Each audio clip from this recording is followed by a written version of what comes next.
Atos dos Apóstolos, capítulo 12.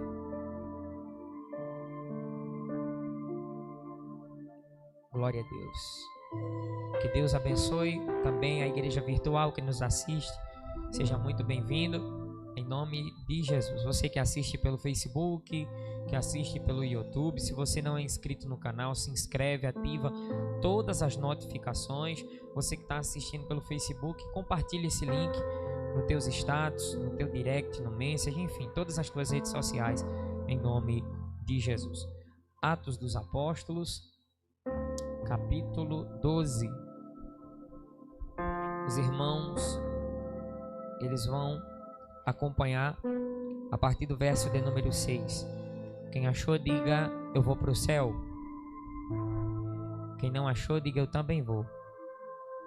Glória a Deus. Vai mesmo. Diz assim: e quando Herodes estava para o fazer comparecer, nessa mesma noite estava Pedro dormindo. Diga assim comigo: Pedro estava dormindo entre dois soldados ligados com duas cadeias, e os guardas diante da porta guardavam a prisão. E eis que sobreveio o anjo do Senhor, e resplandeceu uma luz na prisão, e tocando a Pedro no lado despertou, dizendo: levanta-te depressa. E caíram-lhe das mãos as cadeias. E disse-lhe o anjo: cinge-te e ata as tuas sandálias. E ele assim o fez. E disse-lhe mais: lança às costas a tua capa e segue-me. E saindo o seguia. E não sabia que era real o que estava sendo feito pelo anjo, mas cuidava que via alguma visão. Deus Todo-Poderoso, Criador dos mais altos céus, Tu que és o Deus Altíssimo, Espírito Santo da verdade, vai trabalhando no nosso meio, nesse lugar, como já vem trabalhando, de uma forma especial e extraordinária. Que não só a igreja física seja alcançada, mas que a igreja virtual também. Que a apoteose de glória que está sendo derramada aqui neste templo físico seja derramada agora dentro desta sala, neste quarto, através dessa televisão, através desse smartphone. Que essa pessoa seja ricamente abençoada e que ela possa ser nutrida da palavra do Evangelho, porque a tua palavra é viva e é eficaz. Espírito Santo, é assim que eu te peço e desde já te agradeço em nome de Jesus. Sente, fique à vontade. Glória a Deus. Irmãos, o livro de Atos dos Apóstolos, ele é considerado por alguns teólogos como sendo a continuação dos evangelhos, ou seja, Marcos, Mateus, Lucas e João. É considerado como se fosse a continuação do evangelho, dos 4 evangelhos. E quem vai escrever Atos dos Apóstolos é um homem, um doutor chamado Lucas, e ele escreve a Teófilo, que em grego significa amigo de Deus. Há controvérsias, tem alguns que dizem que era realmente um homem, ou que ele escrevia a igreja e chamava aos que são da igreja de Teófilo, aos leitores, ele chamava de Teófilo, ou seja, amigo de Deus. Aquele que passasse a ler o livro de Atos dos Apóstolos seria considerado o amigo de Deus. E no livro de Atos dos Apóstolos, ele vai começar informando alguns acontecimentos depois da ressurreição de Jesus. Ou seja, nós temos a repetição de 4 evangelhos: Mateus, Marcos, Lucas e João, sendo Mateus, Marcos e Lucas os evangelhos sinóticos. Sinóticos porque se repetem várias passagens nesses livros. O único que não é sinótico é o evangelho de João. A única passagem que se repete nos 4 evangelhos é a primeira multiplicação dos pães e peixes. E Atos dos Apóstolos vai dar continuidade a estes evangelhos, porque ele vai mencionar o que acontece depois da ressurreição de Jesus. E depois da ressurreição de Jesus, no capítulo 1 de Atos dos Apóstolos, Lucas escreve dizendo que Jesus Cristo passou 40 dias aqui na terra, falando das coisas concernentes ao reino de Deus. Foram as últimas instruções de Jesus aos seus discípulos. E uma das últimas instruções foi uma ordenança. E a ordenança foi: ficai em Jerusalém, até que do alto sejais revestidos de poder. E eles começaram a retrucar essa ordenança de Jesus, não sabendo qual seria o tempo. E eles fizeram uma pergunta e disseram assim: será este o tempo em que restaurarás o reino a Israel? E Jesus responde dizendo: não vos compete conhecer tempos ou épocas que o Pai reservou pela sua exclusiva autoridade. E quando é que vai ser? Quando acontecer, aconteceu. Mas quando acontecer, vós sereis revestidos do Espírito Santo e sereis testemunhas tanto em Jerusalém como na Judéia, Samaria. Nós fomos alcançados até os confins da terra. Mas por que eu digo que a gente também foi alcançado? Eu digo que a gente também foi alcançado porque ele veio para o que era seu e os seus não receberam. Isso está escrito em João capítulo 1, versículo de número 5. Ele veio para o que era seu, mas os seus não receberam. Eu posso te provar isso dentro das escrituras sagradas. Quando nós lemos Lucas capítulo 4, versículo 24, Jesus, quando já grande, vai na aldeia em que nasceu, na aldeia de Nazaré. E quando ele chega na aldeia de Nazaré, ele lê o texto de Isaías capítulo 53. Quem deu crédito à nossa pregação? Ele foi ferido e moído por causa das nossas transgressões, e o pecado que nos traz a paz estava sobre ele, e pelas suas pisaduras nós fomos sarados. E quando ele fecha aquele livro, ele começa a olhar para si mesmo, olhar para o povo, e ele vai dizer que aquela escritura acabara de se cumprir. Ele estava falando dele mesmo, ele estava dizendo que aquele escrito que foi escrito por Isaías, ele estava fazendo referência a ele que estava pregando. Ele diz: se cumpriu esta escritura. E eles começaram a o chamar de herege, de falso profeta, e Jesus levanta sua voz em Lucas 4, 24 e diz: nenhum profeta é bem recebido na sua própria casa. E isso é um fato. Mas Lucas continua escrevendo, e agora o povo continua focado nessa ordenança de Jesus: ficai em Jerusalém até que do alto sejais revestidos de poder. E agora Jesus, ele começa a ser assunto ao céu. Jesus começa a ser assunto ao céu, e os discípulos começam a ver Jesus subindo e desaparecendo entre as nuvens. E parece que agora a última esperança havia se esvaído. Só que do lado direito aparece um ser de branco, do lado esquerdo outro ser de branco. E os dois seres de branco olham para os seus discípulos e meio que estavam dando a eles esperança novamente. Esses dois seres, esses dois anjos, olham para eles e dizem assim: varões galileus, por que vocês estão olhando para cima? Não se preocupe, esse Jesus que dentre vós está sendo o assunto ao céu virá do mesmo modo como viste subir. É porque eles estavam desesperados, vendo que a sua esperança estava subindo, estava indo embora, estava se esvaindo. Mas ele havia deixado instruções. Em João capítulo 16 ele disse: eu não vos deixareis órfãos, eu vos enviarei o Consolador, e ele vos converterá do pecado, da justiça e do juízo. Eu estou indo para preparar lugar, mas quando eu for e vos preparar o lugar, eu voltarei outra vez e vos levarei para mim mesmo, para que onde eu estiver, estejais vós também. Se eu te disser nessa noite, eu acredito que você vai pegar e vai receber. O reino nunca foi a maior recompensa. A maior recompensa nunca foi ter um lugar no reino. A maior recompensa nunca foi ter uma coroa na cabeça. A maior recompensa não é receber uma pedra branca com um novo nome. A maior recompensa não é receber um novo nome. A maior recompensa é estar com Cristo no céu. Porque se Cristo não estiver no céu, irmão, o céu sem Jesus vira o inferno, mas o inferno com Jesus vira o céu. Jesus tem que estar no ambiente para o céu ser o céu.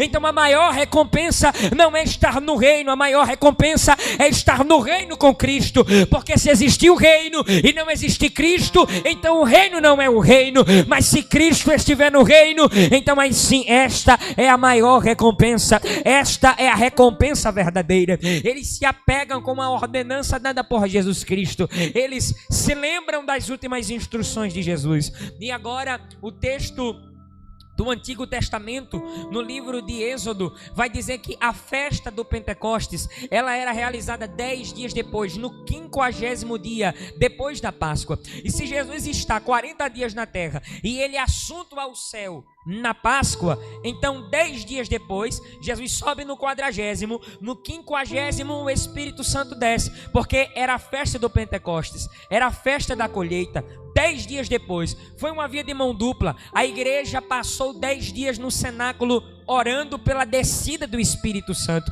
Jesus sobe no 40º e no 50º dia o Espírito Santo desce. Foi uma via de mão dupla, foi Jesus subindo e o Espírito Santo descendo. É por isso que Atos dos Apóstolos capítulo 2 vai dizer da seguinte forma: ao cumprir-se o dia de Pentecostes, está fazendo referência a uma das 7 festas solenes da nação de Israel, a festa do Pentecoste, a festa da colheita. Ao cumprir-se o dia de Pentecostes, estavam todos reunidos no mesmo lugar. Aconteceu naquele dia o que está acontecendo aqui hoje.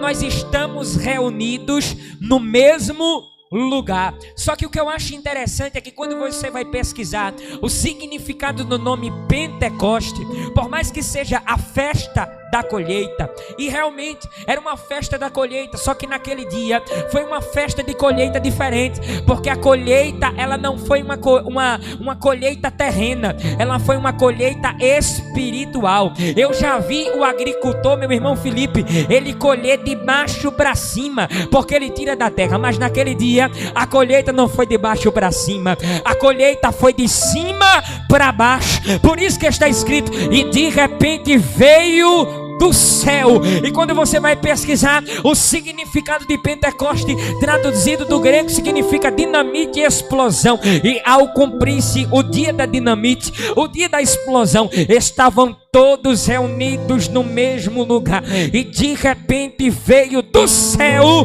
um som. Não foi um vento, foi o som do vento, um som de um vento veemente, impetuoso, e encheu toda a casa. Irmão, não ficou espaço vazio, todos os espaços vazios foram preenchidos. Eu não estou entendendo, evangelista Tiago. Está vendo essa cadeira vazia do teu lado? Naquele dia não tinha cadeira vazia, porque até o que estava vazio foi preenchido. Todos foram cheios do Espírito Santo. A segunda coisa que eu acho interessante é que foi no de repente, e o de repente não veio da terra, o de repente veio do céu. Sabe qual é o segredo da tua vitória? Sabe qual é o segredo de Deus julgar a tua causa? Sabe por que ainda não aconteceu o milagre na tua vida? É porque você está colhendo de forma errada. Você está querendo fazer como o homem faz, você está querendo colher da terra, você está tentando tirar da terra. Só que a nossa colheita, ela não é de baixo para cima, a nossa colheita é de cima para baixo. O de repente não é da terra, o de repente vem do céu. Quantos chegaram aqui nesta noite? Quantos estão me assistindo de casa através de uma TV, de um smartphone, e ele está esperando pelo médico, pelo advogado, pelo desembargador, pelo oficial de justiça, pelo dentista? Está esperando por todo mundo, mas não está esperando pelo céu. Ei, para de esperar no de repente da terra. Quando tu parar de esperar de repente de homem, quando tu parar de esperar a colheita terrena e começar a esperar e a colher o que vem do céu, quando tu começar a colher de cima para baixo, quando tu começar a esperar no de repente que vem de cima, aí o milagre vai acontecer, aí tu vai estar provocando o céu, aí tu vai estar essa palavra é só para quem é espiritual. E se tu é espiritual, levanta essa tua mão direita, ou melhor, levanta as duas para glorificar, porque hoje é o dia da colheita, é o dia do Pentecoste. Aleluia. Eles se apegam à ordenança. E agora, no capítulo de número 2, o Espírito Santo desce. E o que eu acho interessante é que o som como de um vento, veemente e impetuoso, encheu toda a casa onde estavam assentados. E todos receberam línguas repartidas como que de fogo. Existem alguns teólogos que dizem que o mais sobrenatural que aconteceu naquele dia não foi o Espírito descer no som, mas foi como ele entrou em cada um daqueles que permaneceram na ordenança de ficar no cenáculo e orando, porque o Espírito Santo se manifesta como som, mas ele não entra dentro daqueles que estavam orando como som. Ele entra como uma língua de fogo. Imagina aí na tua cabeça. Os teólogos vão dizer que línguas de fogo apareceram. Irmão, tu já imaginou um negócio desse? Línguas de fogo apareceram e aquelas línguas começaram a entrar dentro da boca de cada um daqueles homens. Irmão, tu tá entendendo o que eu tô dizendo? Eu tô dizendo que naquele dia não teve só som, línguas de fogo apareceram e cada uma daquelas línguas repousou na boca de cada um daqueles que estavam orando. Um começou a falar em grego, o outro começou a falar em aramaico, o outro começou a falar em chinês. Daqui a pouco misturou tudo e eles começaram a falar em línguas estranhas. Muitos falam língua dos anjos, outros falam línguas estranhas. Mas você precisa entender uma coisa: você vai ver pessoas falando em línguas estranhas, falando em línguas misturadas, mas você também vai enxergar. É muito raro, mas acontece de você conhecer pessoas que são batizadas com o Espírito Santo e elas receberam o dom de variedade de línguas e elas não falam as línguas estranhas, mas elas falam alguma língua humana. Ela pode falar chinês, japonês, ela pode falar inglês. Por quê? Porque são glossolárias de homens e de anjos. Tanto pode ser espiritual como pode ser terreno. Ei, não toque nos mistérios de Deus. Se você não entende, não coloque sua mão, porque vai ficar ruim para você. A segunda coisa que eu acho interessante lendo Atos dos Apóstolos é que quando nós lemos o Velho Testamento, a gente percebe que quando Deus está formando meu obreiro José, o boneco de barro, ali no boneco de barro tinha pó, que era a terra. Ali no boneco de barro tinha água. Ali no boneco de barro tinha um vento, que foi o ruach, o sopro de Deus nas narinas. Só que estava faltando uma coisa: se tinha terra, se tinha água e se tinha ar, estava faltando fogo. E o fogo desce quando? O fogo desce no Novo Testamento, em Atos capítulo de número 2. E desceram sobre eles línguas repartidas como que de fogo. Então você já está completo. Por quê? Porque você tem terra, você tem água, você tem ar, e o fogo já desceu sobre a sua vida. No momento em que você creu com o coração e confessou com a boca, o fogo entrou dentro do teu coração. Ele penetra na divisão da alma e do espírito. Ele é o paracleto divino. Ele não é uma presença, ele é uma pessoa. E está escrito em 1 Coríntios capítulo 2, versículo de número 10, que o Espírito Santo todas as coisas esquadrinha, até mesmo as profundezas de Deus. E agora eles, vendo que era algo novo, eles começaram a dizer que os homens estavam embriagados.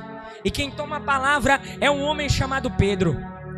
Pedro, que era ignorante, sem o Espírito Santo, agora fica ousado, cheio do Espírito Santo. Porque da mesma forma, e o pastor já ensinou isso aqui, da mesma forma que o diabo usa a nossa personalidade e as nossas qualidades para o mal, quando nós somos tomados pelo Espírito Santo, o Espírito Santo toma até os nossos defeitos para o bem. Ele usa essa força que você tem, essa bravura que você sente, esse temperamento forte é usado pelo Espírito Santo para você se tornar usado para pregar o evangelho para um traficante, para uma pessoa que está no meio da rua, na sarjeta. Você perde o medo. Por quê? Porque a sua ignorância foi transformada em bravura, em coragem. Ele pega a tua ignorância, transforma em coragem para você pregar o evangelho na terra e glorificar o nome do Senhor. Ele pega aquela tua ignorância e transforma ela em uma coragem, uma bravura, e você sobe em um altar como esse, cheio de pastor, e você não tem medo de pregar o evangelho. Por quê? Porque a ignorância se transformou em coragem, se transformou em bravura. Ei, eu estou aqui para liberar uma palavra profética sobre a tua vida. Quando o Espírito Santo descer na tua vida como fogo, ele vai limpar tudo que não presta, vai tirar, vai dar uma varredura e vai dizer assim: agora eu vou usar até os teus defeitos para ganhar alma. Isso é muito forte.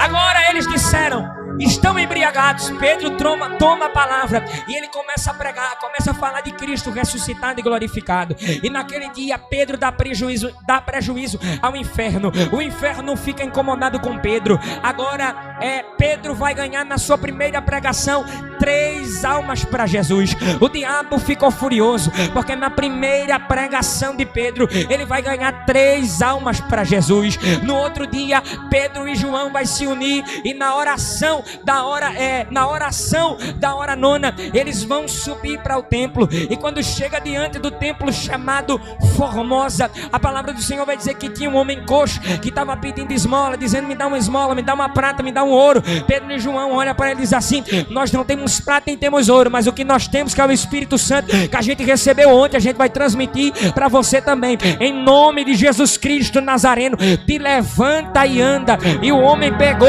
a sua cama, eu creio, ou pegou alguma coisa que ele estava sentado e começou a andar. A Bíblia diz que ele andava, ele saltava, glorificava e louvava. E o povo olhava aquilo e ficava sem compreender. Eu acho que tinha muita gente que olhava para Pedro e João e dizia: esses 2 homens aí só pode ter pacto com o diabo, só pode ter pacto com o demônio. Mal sabia eles que era o Paracleto divino que estava usando a vida de Pedro e de João, por causa daquele milagre notório que aconteceu. No capítulo de número 4, Pedro e João é levado até o Sinédrio e eles disseram assim: para de pregar no nome desse Jesus, isso está criando alvoroço, vocês estão falando umas línguas estranhas, já está curando e libertando feito ele. O que é isso? Isso é uma seita. Pedro olha para eles no capítulo de número 5, versículo 29 e diz assim: o que importa é obedecer a Deus do que aos homens. Ei, deixa tocar no teu ministério, deixa tocar na tua vida, deixa tocar no teu propósito com Deus. O que importa é obedecer a Deus do que o homem. Se você recebe esta palavra, levante a sua mão para glorificar. O diabo estava furioso. Eu estou correndo para a gente poder chegar no ponto, para eu poder encerrar. O diabo estava furioso com a igreja primitiva, porque estava crescendo muito, exponencialmente a igreja crescia, gradativamente a igreja crescia. E agora, no capítulo de número 6, este Pedro, ele institui ministros, 7 diáconos, para que eles pudessem servir a igreja com oração e com palavra, e os diáconos servissem as viúvas que estavam desconsoladas. Agora que ele institui, os irmãos já conhecem a história, começa o martírio dos apóstolos. Matam Estevão na praça pública. Eles matam Tiago a fio de espada. Só que eles tentaram mudar agora a estratégia. Eles disseram: a gente está fazendo errado. Como assim?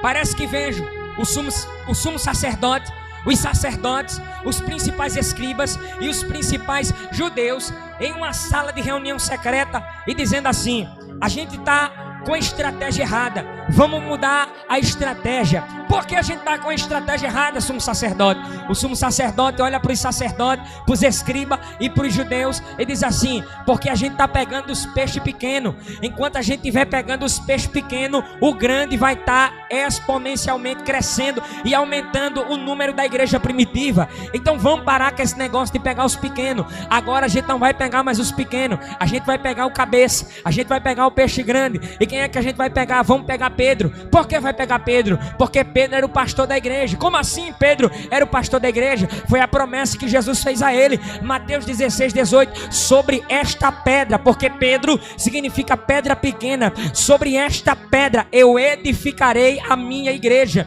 e as portas do inferno não prevalecerão contra ela. Um outro episódio que você percebe que Pedro era o pastor da igreja é quando Jesus ressuscita. Ele está do outro lado da margem. Os discípulos não pegaram nada de peixe quando Jesus ressuscitou, e quando Pedro chega com os discípulos do outro lado da margem, depois de Jesus haver ressuscitado, Jesus olha para Pedro 3 vezes assim: tu me ama, Pedro? Ele disse: eu te amo. E Jesus disse: então apacenta as minhas ovelhas. Então Pedro, ele era o pastor da igreja. Eles disseram: vamos mudar a estratégia, a gente está pegando os peixes pequenos, vamos pegar o peixe grande. Aí pegaram Pedro e colocaram Pedro dentro da O que eu acho interessante é que pegaram Pedro, levaram Pedro para dentro do cárcere e colocaram 4 quaternos de soldados para prender um homem. Irmão, esse homem era tão perigoso desse jeito. Se a gente pegar 4 vezes 4 dá 16. Era 16 soldados que estavam escoltando Pedro dentro da prisão. E além de escoltar ele, porque era para ele literalmente não fugir, colocaram ataduras nos seus braços, nas suas pernas, só não fecharam a sua boca. Agora o que eu acho interessante é o que vem agora. A igreja fazia contínua oração por Pedro. Pedro estava preso, mas a igreja que ele pregou estava liberta. E se os irmãos se lembram do que eu preguei aqui na última quarta-feira, eu falei de ministério. Ministério é você ficar preso para libertar alguém. Então Pedro estava tranquilo. Primeiro ponto, ele estava tranquilo. Sabe por quê? Porque ele estava preso, mas a igreja estava liberta. Então se ele estava preso, a igreja estava liberta, eles iam dar continuidade ao trabalho da igreja. O que eu acho interessante aqui, o segundo ponto, é que tinham 16 soldados escoltando Pedro. Além disso, ele estava atado, seus braços e suas pernas, mas a boca dele estava aberta. Eu não sei se ele cantou, não sei se ele adorou, eu só sei que não fecharam a boca dele. Ele estava lá, ele estava preso, tinha 16 soldados. Só que o versículo que a gente leu, capítulo 12, acompanha comigo, versículo de número 6, diz assim: e quando Herodes estava para o fazer comparecer, nessa mesma noite, olha o que está escrito aqui, ó, estava Pedro dormindo. E quando Herodes estava para o fazer comparecer, o que é que o texto está querendo dizer? Está dizendo que Pedro estava prestes a ser chamado pelo juiz para ser condenado. Só que, perceba, irmão, isso aqui é só para quem tem Jesus. Preso no cárcere, foi no camburão do Império Romano, 16 soldados escoltando, pernas e braços atados, irmão, e sabendo que o julgamento dele seria de condenação, porque era irrevogável a sentença. Só que Pedro estava dormindo. Ele estava na tranquilidade. Por quê? Vou explicar a você agora. Seja canal de Deus para o irmão que está do seu lado. Diga assim para ele: guarde. Tá fraco, irmão. Tem muita gente para pouco barulho. Olha para ele e diz assim: guarde as palavras que Deus te fala. Só para ele gravar na mentezinha dele. Fala para ele de novo: guarde as palavras que Deus te fala. Como assim, evangelista? Não estou entendendo. Sabe por que Pedro estava tranquilo? Primeiro ponto, porque ele estava preso, mas a igreja estava ali. Segundo ponto, porque existia uma promessa sobre a vida dele. Que promessa era essa? Acompanhe comigo aqui, para você não dizer que eu não estou pregando Bíblia. João capítulo de número 21. Eu vou esperar todo mundo encontrar. Você que está em casa, procure também. Eu gosto de pregar Bíblia. Aqui na Efraim a gente não tem evangelho de oba-oba não. Aqui a gente tem Bíblia. Vamos pregar Bíblia. João capítulo 21, versículo 18. João capítulo 21. Se você está em Atos dos Apóstolos, é um livro anterior. Está em Atos, volta, vai encontrar João. O último capítulo, capítulo 21, versículo 18. A Bíblia vai dizer assim: na verdade te digo que quando eras mais moço, te cingias a ti mesmo e andava por onde querias, mas quando fores velho, estenderás as mãos e outro te cingirá e te levará para onde tu não queiras. O que é que Jesus está liberando para Pedro? Jesus está sendo profeta para Pedro. Jesus está dizendo a Pedro: tu não vai morrer de tiro, tu não vai morrer de facada, tu não vai morrer de overdose, tu não vai morrer por circunstâncias adversas do tempo. Tu não vai morrer de acidente de moto. Tu não vai morrer de acidente de carro. Tu não vai morrer trabalhando. Não, tu vai morrer como tu vai morrer quando tu tiver velho.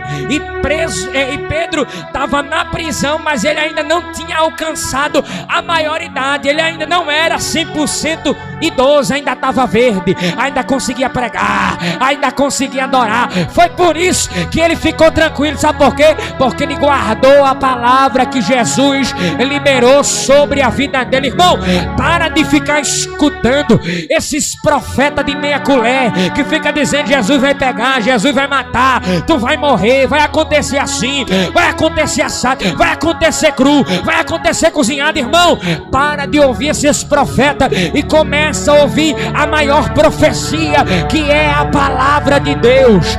O nosso pastor nos ensinou aqui: não desprezeis as profecias. Porém, no mesmo texto vai dizer: não desprezeis as profecias, examinai tudo, mas retende o que é bom. Não é porque tem um pregador aqui pregando, receba, que você vai comer tudo, não. Que você vai pegar tudo, não. O que for bom, saco bom. O que for ruim, saco furado. Porque senão o profeta libera uma palavra de maldição aqui e você vai, pega, leva para casa, depois não sabe por que foi. Vigie no que você pega dentro da igreja. Receba Jesus. Até na hora de dar glória, a gente tem que ter vigilância. Por isso que Paulo fala: entregue ao Senhor o vosso culto emocional. É assim que está escrito? Não. Entregue ao Senhor o vosso culto racional. O que é que Paulo está dizendo? Paulo está dizendo: você nem é gato nem é cachorro para estar latindo quando alguém estrala os dedos, começa a assoviar. Você tem o Espírito Santo. Você pode buscar o dom do discernimento. Me mostra se é, me mostra se não é. É tu mesmo, Jesus, que está falando. Se não for, porque, irmão, você precisa ter cuidado com uma coisa. Na igreja, no microfone da igreja, 3 pessoas podem falar. Quem é que pode falar? Primeiramente, Deus. Segundo, o diabo. Terceiro, a emoção do homem. E o diabo pega no microfone. Nossa, pega. Ele pega, profetiza, fala em língua, expulsa ele mesmo e engana todo mundo. Mas quem tem um dom do discernimento, quando ele olha, ele diz: rapaz, esse negócio aí não é quente não. Esse negócio aí também não é frio não. Isso aí é morto. Jesus vai vomitar. Cuidado, terra. Perde a Jesus o dom do discernimento, pra tu não estar sendo Maria vai com as outras por aí. Essa é a palavra que te leva para o céu. Nem a chave de casa, nem a chave de moto, nem de apartamento, mas é de edificação espiritual, para que você possa se encontrar com Cristo. Aleluia. Você pode glorificar o nome de Jesus. Você pode dar aleluia para Jesus. Você pode dar glória para Jesus. Comece a partir de hoje dizendo assim: Jesus, me dá o dom do discernimento. Me dá o dom do discernimento. Me dá o dom do discernimento. Sabe por que Pedro não morreu? Sabe por que Pedro não se apavorou? Porque Pedro tinha dom de discernir.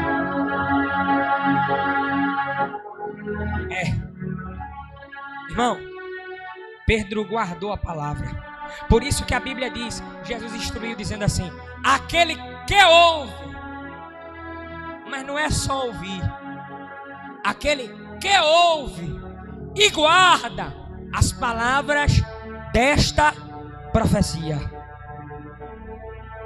O que eu acho interessante, leia comigo. Versículo de número 7. Diz assim: e eis que sobreveio o anjo do Senhor. Diga assim comigo: intervenção. Tá fraco. Diga assim: intervenção divina. Diga assim: intervenção divina. Isso aqui é uma intervenção divina. Por quê? Porque quando a terra não pode fazer, o céu começa a se movimentar. Não estou entendendo. Quando o juiz não puder resolver, quando o advogado não puder resolver, quando o médico não estiver conseguindo resolver, quando já tiver passado na mão de todo mundo, quando a terra toda se mobilizar, quando você passar na mão de todos os especialistas, dos melhores, dos mais renomados, e quando ninguém conseguir diagnosticar fazendo anamnese, fazendo exame complementar, quando ninguém conseguir radiografar, quando ninguém conseguir avaliar na tomografia, quando ninguém conseguir avaliar nada, o céu se movimentará. Como é o nome disso? Intervenção divina. Ninguém podia tirar Pedro daquela situação. Da terra não, mas o céu podia. Aqui ó, que está escrito: e sobreveio o anjo do Senhor, e resplandeceu uma luz na prisão, e tocando a Pedro no lado, despertou dizendo: levanta-te depressa. Levanta-te depressa. E caíram-lhes das mãos as cadeias. E disse-lhe o anjo: cinge-te e ata as tuas sandálias. Diga assim comigo: preparação. Diga assim comigo: preparação. Cinge-te e ata as tuas sandálias. E disse-lhe mais: lança as costas a tua capa e segue-me. E saindo o seguia. O que eu acho mais interessante é isso aqui, ó. E não sabia que era real o que estava sendo feito pelo anjo. Sabe como é o nome disso aqui? Milagre. E o que é milagre? Eu vou explicar para você entender. Milagre é todo ato ou acontecimento que não pode ser explicado pelo homem. Como assim? A pessoa estava com câncer no outro dia, quando o médico foi fazer o exame, estava curado. Sabe como é o nome disso? Milagre. O médico consegue explicar? Não. Alguém injetou alguma injeção para a pessoa do dia para o outro ficar curada? Não. Mas de um dia para o outro a pessoa foi curada. Sabe como é o nome disso? Milagre. Você estava dirigindo naquele dia, e naquele dia você sofreu um acidente, e não era para você estar aqui contando história, mas você está aqui dando testemunho, deu culto de ação de graça e está glorificando. Sabe como é o nome disso? Milagre. O homem explica? Não, porque é isso que acontece. Quando a terra não pode fazer, o céu se mobiliza e faz por você. Eu quero liberar uma palavra profética sobre a sua vida, e eu queria que você ficasse de pé para eu finalizar agora. A palavra profética que eu quero liberar sobre a sua vida é: Deus fará milagres. Tudo que acontecer essa semana que você não conseguir explicar, e se você perguntar a alguém e essa pessoa não souber lhe explicar, o nome disso é milagre. O livramento que aconteceu, a cura que aconteceu, a porta que se abriu, alguém que Deus soprou o vento, alguém que Deus trouxe perto de você, quando você não conseguir explicar absolutamente nada, e quando você perguntar a alguém, essa pessoa não souber lhe responder, pode chegar no resultado. O nome disso é milagre. Todo ato ou acontecimento que não pode ser explicado pelo homem.